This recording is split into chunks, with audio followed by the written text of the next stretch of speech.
Kuchisake Ono sneaks up on her victims in the dark and asks if they think she is beautiful. If the victim answers yes, she pulls off her mask and reveals a red, blood-dripping, grotesque mouth. Then she asks in a ghastly voice if they think she is beautiful. If her victim answers no or screams in terror, she slashes him from ear to ear in an imitation of her own mutilation. If he lies and answers yes a second time, she walks away, only to follow her target home and slaughter him brutally that night.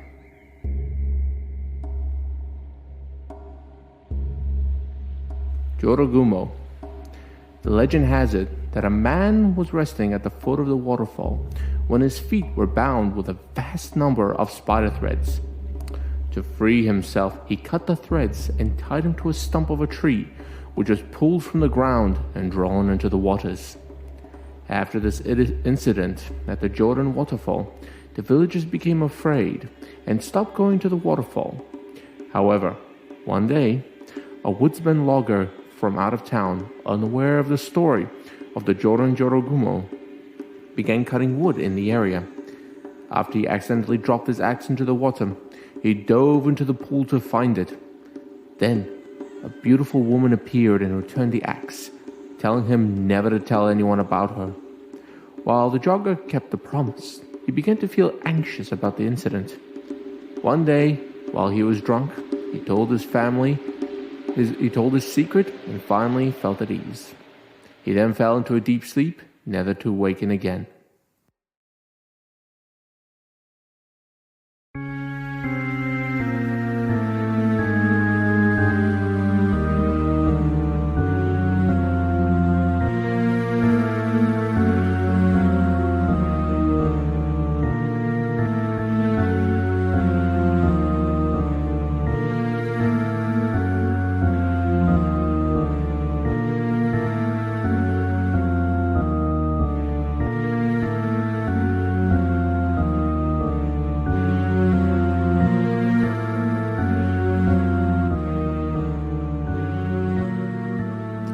You are listening to Alternating with Eric, episode 33.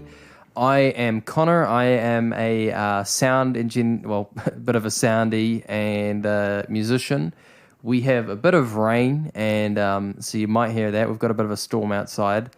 I have a little bit of a cold, so hopefully I'm all right. Hopefully there won't be any issues there. And as usual, I have my friend, my long-time guest.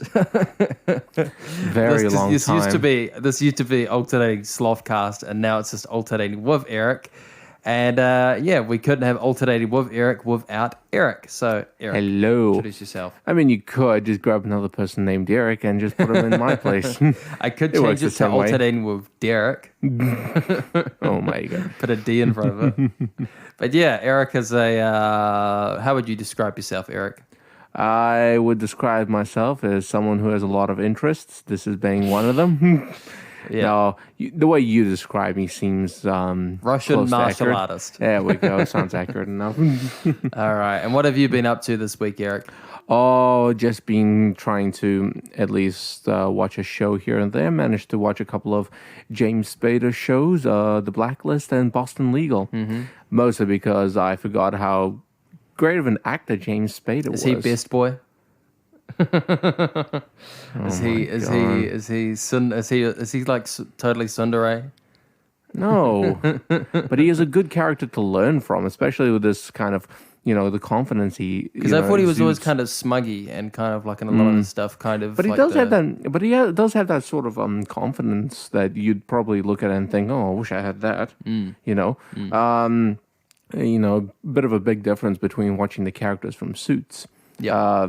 This is actually much more entertaining. Otherwise, I'm in the middle of an event for World of Warships. I have just been catching up with random other games. There's a sale on, so I'm just getting rid of more things. So Eric's going to have no free time and is going to have a massive backlog of stuff. Hey, there's a sale and I need to get rid of things on my wish list, okay? I'm allowed to. That just screams, I've got a massive backlist of games I need to play, and I'm just going to add more to that by downloading more games to play. Yes, it is a problem, but do not judge me for it. Oh, so what? Sorry, you said James Spader stuff. What stuff have you been watching? Oh, just Boston Legal and The Blacklist. Oh, yeah. Boston Legal is definitely more entertaining. The Blacklist is more serious, but it seems, I don't know, I wouldn't say it's aged badly, but there are some things in there that have kind of, gone past a certain point. Yeah. But there are quite a few things in there that are still quite good, still quite relevant to this day. And so I'm up to season 3, so I'm basically just watching a real mess with the main characters and what they're going through. So it's going to be a lot of fun to continue watching. How about you, Connor? So this is our Halloween show, if you can't tell. So we are not reviewing something. We're going to talk about we're going to do kind of an author special for this episode. So I was prepping for that. And then also I have been watching a couple different horror movies. I don't think I mentioned it last time, but I watched a Korean, don't know if you call it a horror, like a thriller horror type thing. It's called I Saw the Devil. It's very good. It's got the main guy from Old Boy, the old dude from Old Boy. Okay. And it's I don't want to spoil too much. It's about like a serial killer that murders this guy's wife. And basically, like, it's almost an action movie as well, because it's this guy going after the serial killer, but instead of like just killing him on the spot, he just like basically tortures him every time he gets him, and then like lets him go, and then captures him again, and then like tortures him, and they're in like this big sort of cat and mouse play thing, and it's really good, really interesting.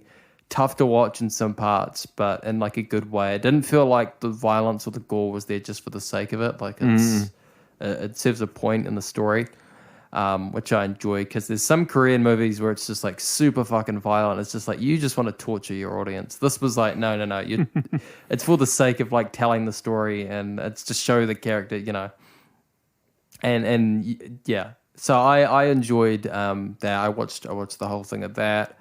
And I also, I already told everybody last week I finished American Horror Story. I haven't watched any anime this week. I've been so busy with work. But I did watch last night, just because it's close to Halloween.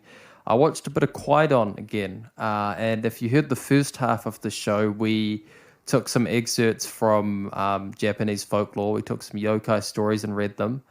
And Kwai-Don is a Dutch person's adaptation of basically yokai folklore from like the Edo, like early periods and stuff. And he basically did a translation of it, and that got turned into a movie in 1964, starring my boy Tatsuya Nakadai, who was from Hachiko. He's amazing. And I was watching his story, which is the Snow Woman. No. Which people may be familiar with. It's the one where basically this woman, she, threatens to kill this young boy, but she says he's too handsome and young, so she won't kill him.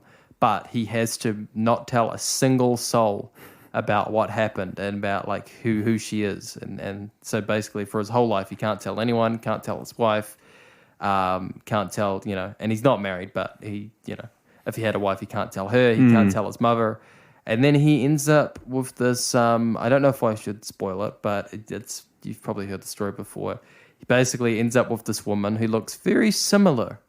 A couple of years later, he realizes, my wife looks very similar and never ages and looks very similar to the Snow Woman. And it goes from there. And there was an adaptation of this for American audiences and Tales of the Dark Side movie, which they swapped out the Snow Woman for like a goblin or something like that. It was like a demon sort of thing.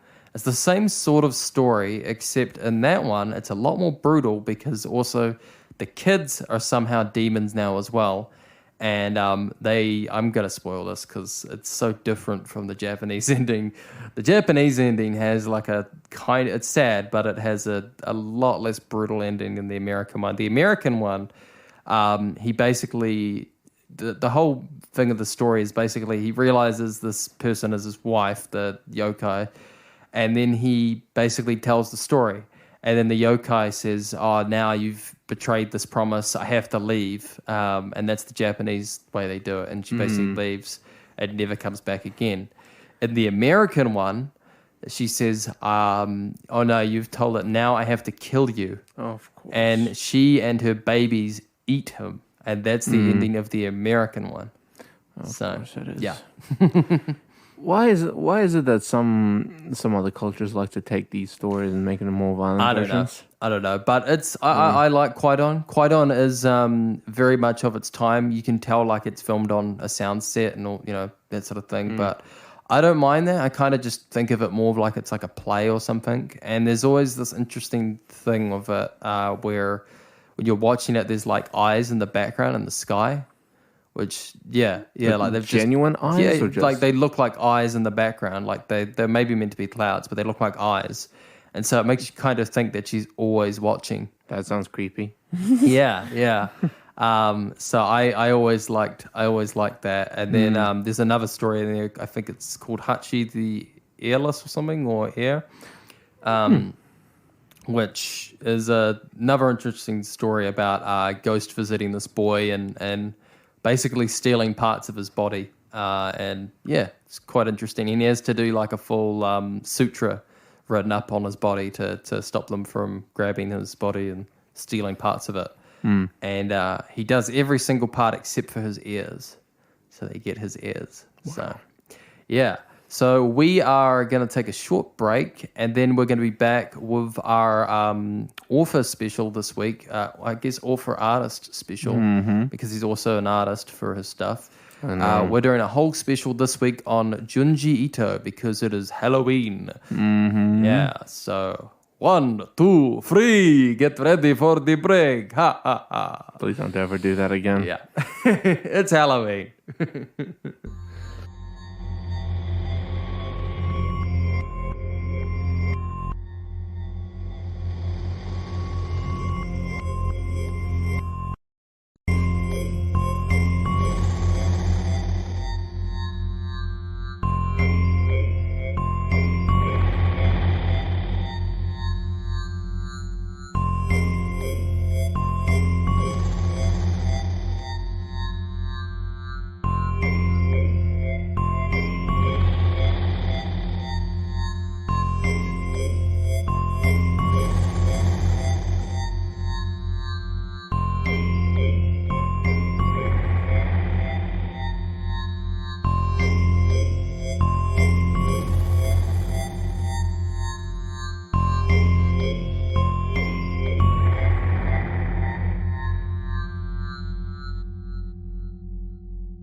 We are back from the break. Hello. And we have a special show, as I said before. We are doing a special on Junji Ito. Now, I wish did you get any background on this guy?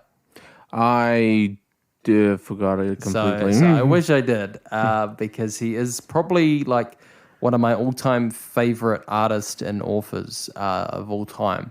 Especially artists. I'd say the biggest thing, and I probably will bring this up in all my cons, not all my cons, all my pros for all of his manga, because we looked at a bunch of his different works, and we're going to do sort of some pros and cons and talk about some of the plots. But the biggest thing I will say about him, and Eric, I don't know if you'd agree with me on this, but I think no matter how good or bad his works are, they're always visually striking and visually interesting.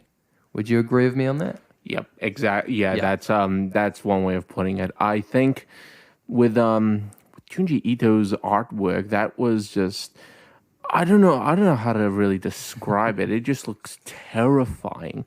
The shading, the lines themselves, if I can even call it lines. Now, we did actually briefly mention him when we did another review. We did a free manga review thing that Eric brought up for me. A couple of different mangas, and one of them was a manga that one of my criticisms was that they were trying to copy Ito's style, but they kind of made it a bit more cutesy.